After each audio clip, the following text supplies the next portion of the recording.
In this video, I'm going to show you how to fix not being able to deposit money onto Polymarket. So if you just recently got Polymarket and you tried depositing cash, then you may notice that the deposit button is going to be grayed out. And the most common reason for that is that you're in a region where depositing money is not allowed. So it's going to let you know typically whenever you go ahead and hover over this button. So you want to select over here where it says available regions.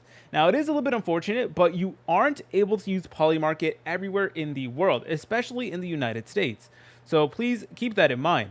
Now, that being said, there is an important distinction or important piece of nuance that I do want to mention. So you are able to use a Polymarket app in some places in the world, but not the Polymarket website. So right now we're here in the Polymarket website. Unfortunately, we aren't able to actually use Polymarket on the website for the majority of America. So that means you're going to need to use Polymarket on a mobile device instead. You're going to need to download the US app. So it's going to give you like a download page over here. So if you're in the United States and you want to use Polymarket, don't use the website.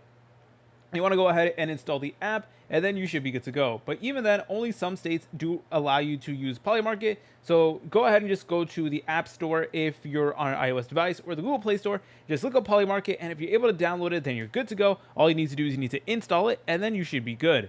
So once again, that is the most common reason why you're not able to deposit money, is because you're using the website, not the app, because the website is not allowed in the United States. You're still able to access it. You're even able to make an account, but you aren't actually able to trade. So I know it can get a little bit confusing, and I hope this video was able to go ahead and clear up some confusion. So if you guys found this video helpful, make sure you like, subscribe. I'll see you in the next video.